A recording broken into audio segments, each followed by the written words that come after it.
दोस्तों आप सभी का मेरे चैनल पे। आज हम देखेंगे एक्सरसाइज 5.3 का क्वेश्चन नंबर 3 का फोर्थ। आप एनसीईआरटी बुक में भी देख सकते हैं इस क्वेश्चन को। हमारे पास यहाँ पे A3 दिया हुआ है 15, S10 दिया है 125। अब हमें फाइंड करना है D और A10। तो हम सबसे पहले A3 का यूज़ करेंगे। हमें फॉर्मूला पता है AN equals to A plus N minus 1 into D. तो A3 क्या होगा, A3 इक्वल्स टू A हमें नहीं पता है, प्लस N क्या है 3 माइनस 1 इंटू डी क्या है, हमें डी भी नहीं पता है। ठीक है, अब यहाँ पे A3 लेकिन हमें पता है, तो A3 का वैल्यू पुट कर दो, क्या हो जाएगा 15 इक्वल्स टू A प्लस ये डी है ना 2D। ये हमारे पास एक इक्वेशन आया। ठीक है, अब S10 हमें पता, S10 का फॉर्मूला यूज़ करेंगे। S10 इक्वल्स टू या फिर SN equals to N/2 2A plus N minus 1 into D, ये इसका फॉर्मूला है। SN यहाँ पे S10 है, S10 equals to 10/2 into 2A। ए हमें नहीं पता है, वैसे ही रहेगा।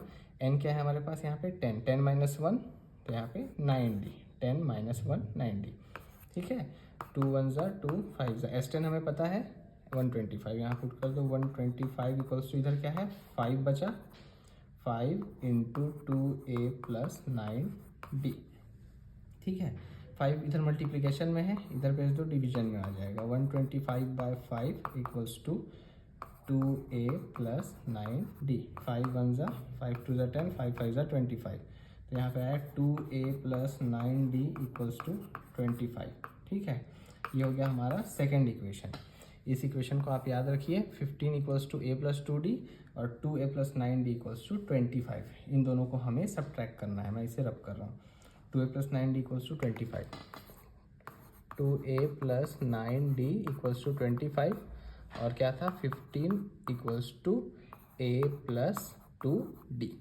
अब इस इक्वेशन को अगर हम मल्टीप्लाई बाय 2 करेंगे तो ये क्या हो जाएगा 2A 4A, तो 2A हम कैंसिल आउट कर सकते हैं अपने एलिमिनेशन मेथड के थ्रू। तो इस इक्वेशन को मल्टीप्लाई बाय 2 कर दो। ठीक है, तो ये इक्वेशन क्या हो जाएगा 2A plus 4D equals to 30।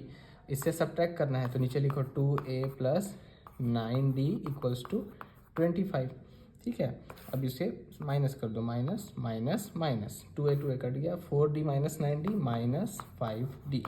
यहाँ पे क्या बचा 30 माइनस 25 5। तो D इक्वल्स टू इधर 5 मल्टीप्लिकेशन माइनस 5 मल्टीप्लिकेशन में, उधर जाएगा डिवीजन में 5/-5। तो माइनस 5 1 ज़ा 5, 5 1 ज़ा 5, यहाँ बचा -1। तो D इक्वल्स टू आया -1। ठीक है, अब इसे पुट कर देते हैं हम इस या फिर इस इक्वेशन में, हम इस इक्वेशन में पुट करते हैं। ठीक है, A plus 2D equals to 15। A हमें नहीं पता है, D हमें -1 पता है, 2 इंटू -1 इक्वल्स टू 15। तो A ये हो जाएगा A minus 2 into -1 -2 equals to 15। तो A इक्वल्स टू क्या है 15, उधर जाएगा 2, इधर नेगेटिव, उधर जाएगा पॉजिटिव। तो A इक्वल्स टू आ गया हमारे पास 17। ये हमें मिल गया, A भी मिल गया और D भी मिल गया। हमें और कुछ फाइंड करना था क्या, इसमें हमें A10 फाइंड करना है, A10।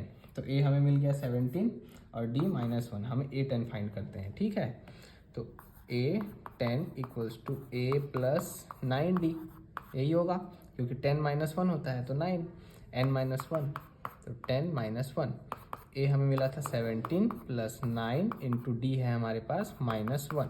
तो ये हो गया 17, 9 इंटू -1 -9।